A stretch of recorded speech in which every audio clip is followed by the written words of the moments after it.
Chapter 1309, Additional Lessons. After circling the primitive island 3 times, the Dawn finally made its way off into the distance, which was perennially covered in storms. Bernadette slowly retracted her gaze and fixed it on the sage frontlet that remained suspended in the air. As a clairvoyant, she clearly saw the opportunity to advance. She knew that she had completed the corresponding ritual, preventing a disaster that involved a higher order of power.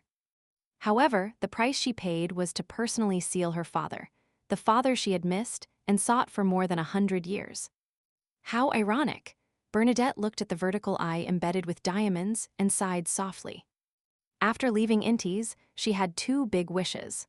First, she wanted to investigate the truth behind the matter and see if she had misunderstood her father. Second, she wanted to follow her father's footsteps and see if there was a possibility of reviving him. Bernadette had already fulfilled her first wish. The truth was that she had indeed misunderstood her father. This curtailed her pain and conflicted feelings. Her hatred for her father had completely dissipated, but it also added to her guilt. With this kind of guilt and yearning all this time, she tried her best to fulfill her second wish, but the outcome wasn't pleasant. If there hadn't been any hope from the beginning, she might not have had such a huge reaction. However, she had clearly seen the light and seen her father, but she had no choice but to personally place him into a state of slumber. After a moment of silence, Bernadette's slightly unfocused eyes became clear again.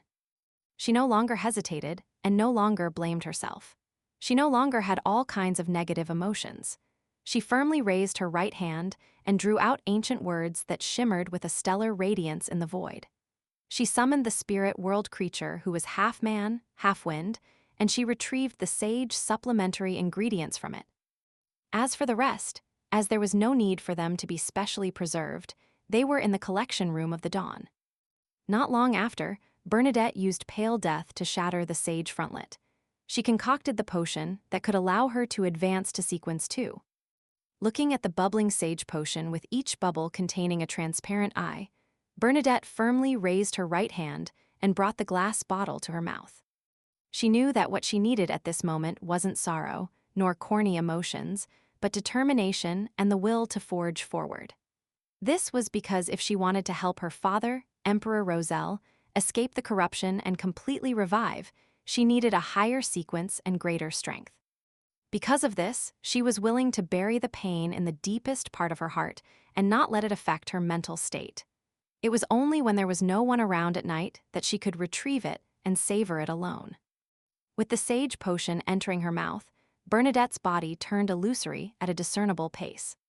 She broke down into thick and complicated knowledge, changing into an existence that was a flux of information. The entire Dawn, as well as the surrounding winds, storms, lightning, seawater, and waves, all lost their sense of reality. It was as though they had been restored to the most fundamental blocks of information. For most of Sequence 3 beyonders of the Mystery Prior Pathway, such a state was extremely dangerous. If one's willpower wasn't strong enough, their luck wasn't good enough, and they weren't prepared enough, the knowledge that they had transformed into would be infiltrated by all kinds of information within seconds. They would be washed away, assimilated, and thus quickly lose consciousness. They wouldn't be able to reassemble their bodies, turning into a very strange and difficult monster to deal with in mysticism. A knowledge demon. This was also known as an information creature. Bernadette had relied on the sage frontlet and had previously transformed into a flux of information on several occasions. Although it was limited to 2 to 3 seconds and didn't last too long, it was still considered experience. At that moment, she tried her best to maintain her consciousness and establish a connection with the information produced in the spirit world by preventing a high-level disaster. The information had a clear imprint belonging to her, and it involved a very high level of power. It was exceptionally solid and couldn't be dispersed by other information for short periods of time. It helped her to stabilize her consciousness and slowly gather the dissipating flux of information around her body. During this process, Klein, who was above the gray fog, tapped the edge of the long mottled table with the help of the prayer light. He used a miracle invoker's ability of changing the probability of certain developments and actions to a certain extent, and he bestowed Bernadette with a certain amount of good luck. Time ticked by. There were several times when Bernadette wavered on the border of losing consciousness, but in the end, she managed to tide through it. She gathered all the information that belonged to her and began to reconstruct her body. At that moment, she gradually felt the concern Admiral of Stars Katlia had for her. She felt the members of the Element Dawn and her crew making their daily prayers. This stabilized her condition better, allowing her to resist the ancient will that was slowly developing in her body. At this moment, a series of secret information came from nowhere. Taking the opportunity while Bernadette was reforming her body, it attempted to fuse with her. This was interference from the hidden sage. As an embodiment of this world's knowledge and information, as a quasi-sequence zero existence of the mystery prior pathway, the hidden sage had a certain influence on beyonders of a lower sequencer than him. Without giving Bernadette the chance to use the pale white mask, the curtain draped over Klein gently rose. Space-time distorted around Bernadette, completely isolating her from the outside world. Even information couldn't be interchanged. Grabbing this sudden moment of peace, Bernadette completely reassembled her body and used her own anchors to balance out the terrifying will that was surfacing in her body. At that moment, she had truly become a she, a Sequence 2 angel of the mystery prior pathway, an important figure in the mysterious world that could be addressed as a secret existence. Right on the heels of that, she saw the distorted space around her return to normal. She saw a series of hidden information surging towards her. She stretched out her right hand and grabbed the information with ease, extracting the useful information contained within. Just as Bernadette was about to return to reality from the spirit world, an orange light suddenly bloomed in front of her eyes. The light instantly condensed into a fat elder with a short white beard. The elder smiled and said, "Ma'am, I'm Orange Light Hilarion." Orange Light. Bernadette was puzzled. She didn't understand why Orange Light Hilarion had suddenly appeared in front of her. They hadn't interacted much before. As the leader of the Element Dawn and a former mysticologist, she wasn't unfamiliar with the 7 lights of the spirit world. She even knew how to pray to 7 lights, as well as the ritual needed to receive the corresponding advice. She knew that the 7 lustrous lights were a symbol of the spirit world, and they contained endless knowledge of different domains. They were definitely at the angel level.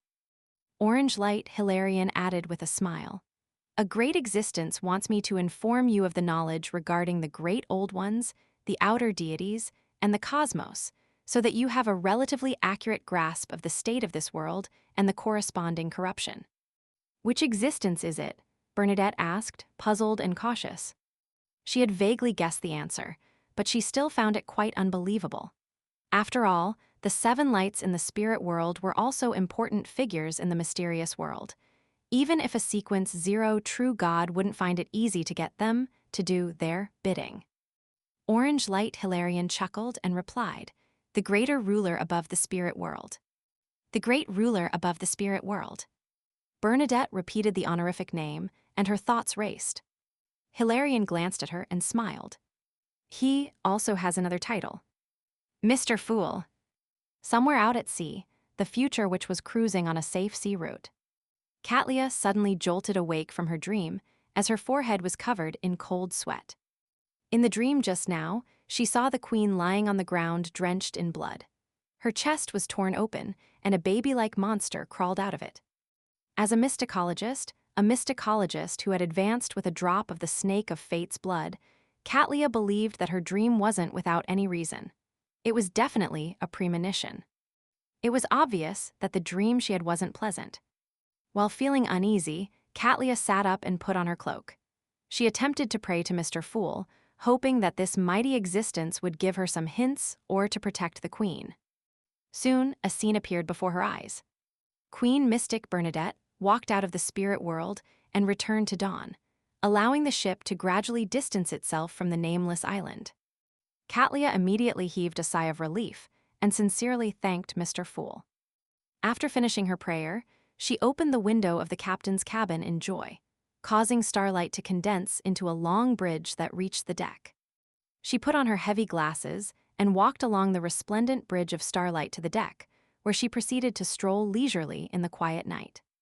When she arrived at the bow of the ship, Katlia saw Frank Lee tinkering with bottles. "What are you doing?" Katlia subconsciously frowned. Frank looked up and said with a bright smile, "My ideas encountered a setback, so I can't proceed any further for now. I asked Nina to get me some soil from the bottom of the sea to study the microbes in it." With that said, Frank said with a look of anticipation, "When I have my next vacation, I'd like to go to the depths of the North Sea or the poles where it's a world of ice and snow.